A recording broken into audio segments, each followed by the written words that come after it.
ఆ! వందనాలు.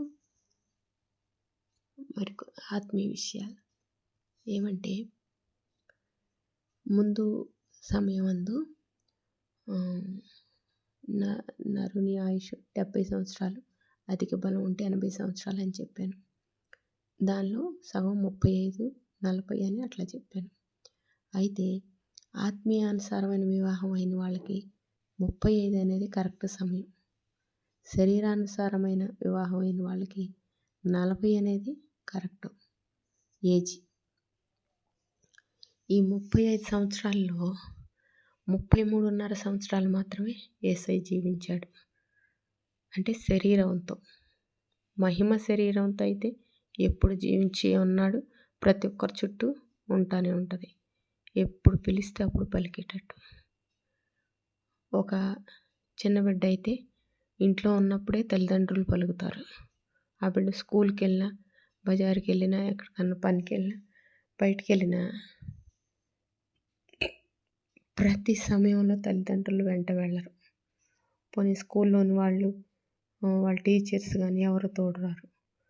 మళ్ళీ ఇంకెక్కడ ఎటు వెళ్ళినా ఎవరి సపోర్టు ఉండదు. ఎందుకంటే ఆ చుట్టూ ఉన్న లోకం ఏంటంటే వీళ్ళెవరో నాకు తెలియదు అన్నట్టుగానే ఎవరి పనుల నిమిత్తం వాళ్ళు వెళ్తారు. కానీ ఈ బిడ్డ నా బిడ్డ అనుకునేవాళ్ళు రోడ్డు మీద ఎవరు ఉండరు. ఎప్పుడైతే ప్రార్థనలో ఉంటారో అప్పుడు ఈ బిడ్డకి అవసరమైనటువంటి హెల్ప్ కోసం, అంటే ఈవేళ కొంత దూరం వెళ్తున్నప్పుడు ఆ మధ్యలో ఈ బిడ్డకి ఏదన్నా అవసరం పడిద్దేమో అనే దాన్ని బట్టి కొన్ని ఆత్మలు కూడా బయలుదేరుతాయి. అప్పుడు దారిలో ఎక్కడైనా ఎవరన్నా ఆగి కొన్ని అడుగుతూ ఉంటారు. ఏంటంటే ఈ రూట్ ఎటు వెళ్ళాలి అని. కానీ లేకపోతే ఇక్కడ దగ్గరలో ఈ ఆఫీస్ ఉందా, లేకపోతే ఈ బ్యాంక్ ఏటీఎం ఉందా, పెట్రోల్ బంక్ ఉందా, ఇట్లాంటివి ఏమన్నా తెలియని ప్రదేశాల్లో అడుగుతూ ఉంటారు. ఇట్లా వీళ్ళు అడగవలసి వస్తుంది. అడిగినప్పుడు వీళ్ళకి చెప్పవలసి వస్తుంది అని ముందుగానే ఒక ఆత్మను అక్కడ సిద్ధపరిచి ఉంచుతాడు దేవుడు. కాబట్టి నీకు సమయానికి ఎవరు దొరకని ప్రదేశంలో కూడా ఒకళ్ళు వచ్చి సమాధానం చెప్తారు. అయితే వాళ్ళు ఎవరో ఒక మనిషిలాగా, ఒక ఆకారంలాగా వెళ్తూ ఉంటారు. వాళ్ళు మనిషి, అవి ఏ ఆత్మో ఏంటో ఎవరికి తెలియదు. కానీ నువ్వు అడిగినప్పుడు మాత్రం సమాధానం వస్తుంది. అడుగుడి మీకు ఇయ్యబడును, వెదకుడి దొరకను, తట్టుడి తీయబడును అని వాక్యం ద్వారా సమస్తం జరుగుతూ ఉంటాయి. బైబిల్ అంతా చదివి గుర్తుపెట్టుకోవాలని కాదు, అంత తెలివి జ్ఞానం కొంతమందికి ఉంటుందేమో. కానీ కొంచెం గుర్తుపెట్టుకోలేని స్థితిలో ఉన్న వాళ్ళు ఏంటంటే ఈరోజు ఏ వాక్యం మాట్లాడారు అనేది ఆ రోజంతా గుర్తుపెట్టుకోగలిగితే చాలు. ఎక్కువసార్లు బైబిల్ చదువుకున్నప్పుడు ఒక వాక్యం బలంగా మనసులో పనిచేస్తూ ఉంటుంది.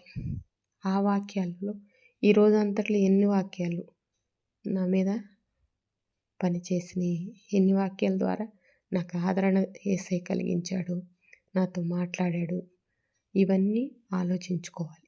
సాయంత్రం పడుకునే ముందైనా ఒకసారి జ్ఞాపకానికి తెచ్చుకోవాలి.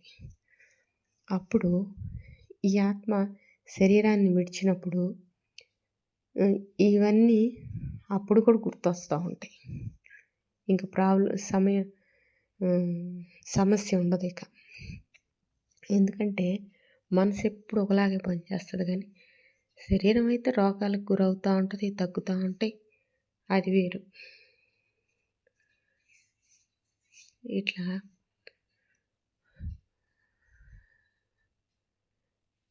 ఇట్లా ఉంటుంది దేవుని మార్గంలో ప్రయాణం అనేది. అయితే దేనికైనా ముందు విశ్వాసం ఉండాలి, నమ్మకం ఉండాలి. విశ్వాసం చేతనే నిలకడగా ఉండాలి. నమ్మితేనే అద్భుతాన్ని చూస్తాం. ఇట్లా కొన్ని వాక్యాలు చదువుకుంటూ ఉంటే మనసులో సమాధానం, అంటే ఆన్సర్ వచ్చేస్తుంది. మనం వెతికే వాటికి ఆన్సర్, సమాధానం వస్తుంది.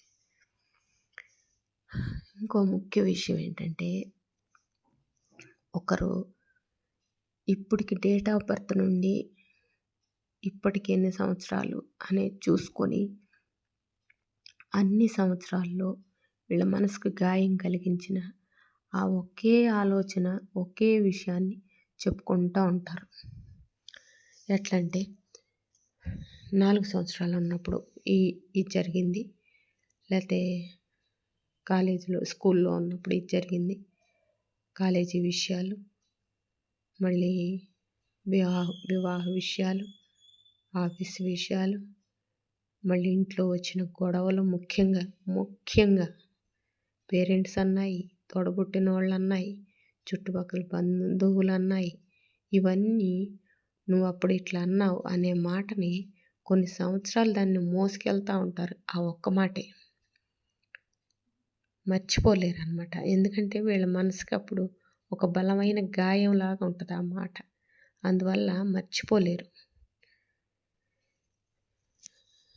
ఈ బాధ పెట్టిన విషయాలే గుర్తుపెట్టుకుంటారు. వాళ్ళు ఇంకో విధంగా చూస్తే వాళ్ళ ద్వారానే వీళ్ళకి కొన్ని సమయాలు మంచి కూడా జరిగి ఉంటుంది. ఆ మంచి చేసిన విషయాన్ని గుర్తుపెట్టుకుంటే హైలైట్గా ఇది ఏమైందంటే తేలికైపోద్ది, డల్ అయిపోద్ది. బాధ పెట్టిన విషయం అనేది గుర్తుకు రాదు. మంచి చేసిన విషయాన్ని గుర్తుపెట్టుకుని నాకు ఇంత హెల్ప్ చేశారని ఎన్ని సంవత్సరాలు చెప్పుకున్నా కూడా ఎవరికి సమస్య రాదు. వాళ్ళు కూడా ఇంకా దీవిస్తూ ఉంటారు మనస్ఫూర్తిగా. బిడ్డ ఇంకా గుర్తుపెట్టుకుందా నేను చేసిన మేలు అని ఇంకా మనస్ఫూర్తిగా దీవెనిస్తారు. ఒక దీవెన, ఆశీర్వాదం అనేది. అది అట్లాగే ఒక తిట్టుని గుర్తుపెట్టుకుంటే ఇంకా గుర్తుపెట్టుకుందా, వీళ్ళు ఇట్లా శాపాలు వస్తూ ఉంటాయి. ఇక వీళ్ళకి అది జరగాలి, ఇది జరగాలి, ఏదన్నా చెడు జరగాలని కోరుకోవటం, లేకపోతే కోప దృష్టితో ఉంటారు. ఆ కోపాన్ని కంటిన్యూ చేసుకోకూడదు. ఇక లీవ్ చేసేసుకోవాలి ఎప్పటికప్పుడు. ఉదయం ఉంది, సాయంత్రానికి లీవ్. ఎట్లా అంటే ఉదయం బ్రష్ చేస్తూ ఉంటారు, మళ్ళీ తిరిగి ఉదయం బ్రష్ చేస్తూ ఉంటారు. అట్లా ఎప్పటికప్పుడు ఫ్రెష్ అయిపోవాలి. మనసులో విషయాలు ఫ్రెష్ అవ్వాలి, శరీరంలో విషయాలు ఫ్రెష్ అవ్వాలి. శరీరాన్ని ఎవరన్నా బలంగా కొట్టినా, గాయపరిచినా అది కూడా మర్చిపోయే శక్తి కలిగి ఉండాలి. ఇవన్నీ పాటిస్తూ పరిపూర్ణంగా ఉండగలిగితే కనీసం 35-40 సంవత్సరాలు కనుక ఆత్మీయాత్ర కొనసాగితే, యేసయ్య అయితే పుట్టినప్పటి నుండి పరిశుద్ధంగానే గడిపాడు కాబట్టి తనకు 33.5 సంవత్సరాలు సరిపోయింది. అయితే ఇప్పుడు పుట్టిన ప్రతి బిడ్డ పుట్టుకతోనే దేవుని బిడ్డగా పుట్టి దేవుని మాటలతోనే ఎదిగేవాళ్ళు కొంచెం తక్కువగా ఉంటారు. అటువంటి వాళ్ళు ఆయుష్ని కరెక్ట్గా మెయింటైన్ చేసుకోవాలంటే 20 సంవత్సరాలు వచ్చిన తర్వాత కనుక రక్షణలోనికి వస్తే ఆ 20 సంవత్సరాల నుండి 20 సంవత్సరాల ఆత్మీయాత్ర ఉండాలి, రక్షణ జీవితం ఉండాలి. అప్పుడే వాళ్ళు పరిపూర్ణులు అవుతారు. ఆ 40 సంవత్సరాల కన్నా కనీసం 35 సంవత్సరాలు సగం అయితే ఇంకా వీళ్ళు తెలుసుకోవటం లేటుగా తెలుసుకున్నారు కాబట్టి కనీసం 40 సంవత్సరాల వయసు వచ్చేటప్పుడు కన్నా పరిపూర్ణులు అవుతారు దేవుళ్ళు. ఇట్లా అంటే 70 సంవత్సరాలు 80 సంవత్సరాల్లో సగం గురించి చెప్తున్నా.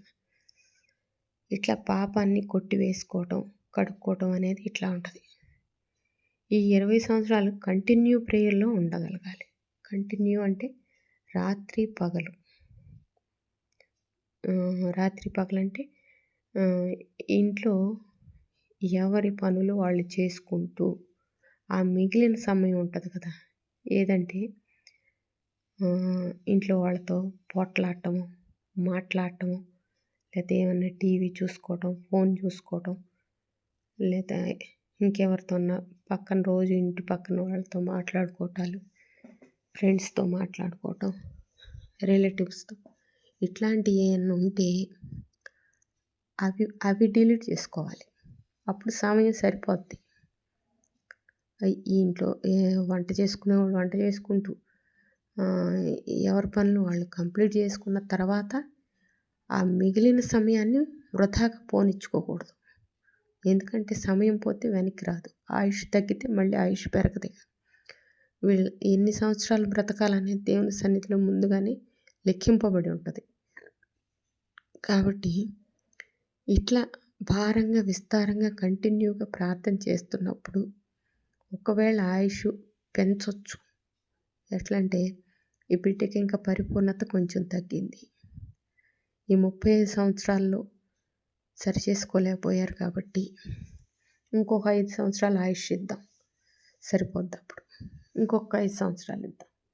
ఇట్లా అనుకుంటా దేవుడు ఆయుష్ పెంచే అవకాశం ఉంటుంది. పరిపూర్ణత కోసం, ఆ వధువు సంఘంలో ఉండటం కోసం.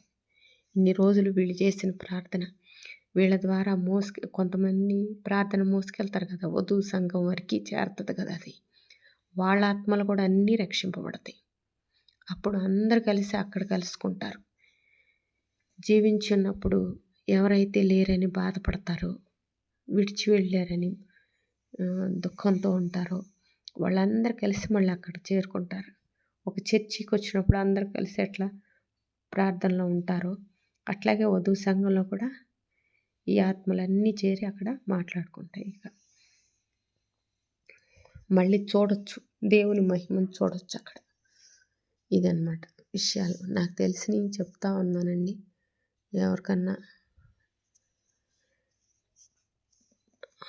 ఉపయోగపడితే దేవుని దీవెన వస్తుంది. కాబట్టి ఆ సమయాలు వృధా చేసుకోకూడదు. ఇక దినంలో నాకు ఇష్టం వచ్చినట్టు జీవించాలి అనుకునే మనసును తీసివేసుకొని దేవునికి ఇష్టంగా జీవించాలి అనే మనసును ఉంచుకున్నప్పుడు ఆ మనసు రక్షణ మార్గంలో నడిపిస్తుంది.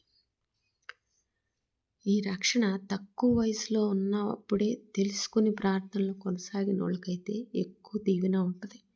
ఎందుకంటే రక్షింపబడినప్పుడు ఆ పాప శిక్ష అంతా కొట్టివేయబడతా ఉన్నప్పుడు శరీరంలో కొన్ని బలహీనతలు వచ్చి ఒక్కొక్క పాపం కడిగివేయబడతా ఉంటుంది, శుద్ధినిగా మార్చబడతా ఉంటుంది. శరీరం బలహీనతకు గురవుతూ ఉంటుంది, కానీ ఆత్మ ఎల్లప్పుడూ సిద్ధంగా ఉంటుంది.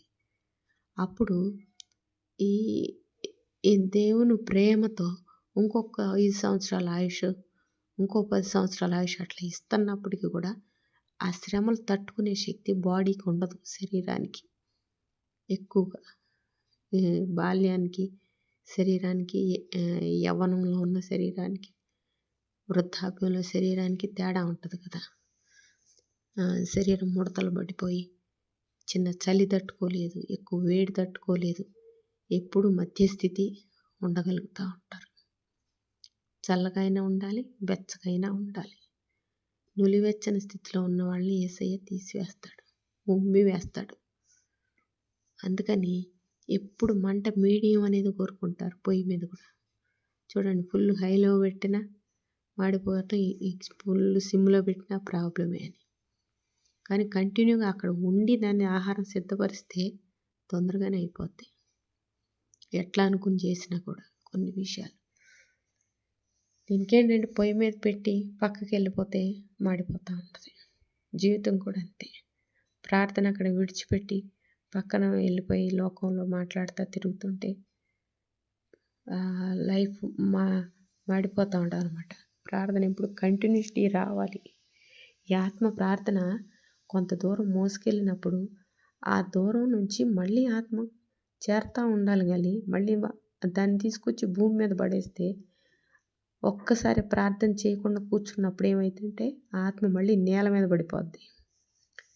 మళ్ళీ దానికి ఆరోగ్యం తెచ్చుకొని దానికి శక్తి తెచ్చుకొని మళ్ళీ ఎగరగలగాలి. ఈ ప్రార్థన మోసుకెళ్ళగలిగే శక్తి తెచ్చుకోవాలి. అందుకని ఉంటే ప్రార్థనలన్నా ఉండాలి, లేకపోతే లోకానుసారంగా అయినా ఉండాలి. శ్రమలకి ఎట్లయినా శ్రమలు వస్తూ ఉంటాయి, కానీ దేవుళ్ళు శ్రమలు వస్తే నిత్య రాజ్యానికి వారసులు అవుతారు. ఇవి నాకు తెలిసిన విషయాలండి. అందరికీ ఉపయోగపడాలని వినిన వాళ్ళకి దీవెనకరంగా ఉండాలని ప్రార్థిస్తున్నాను. ఆమెన్.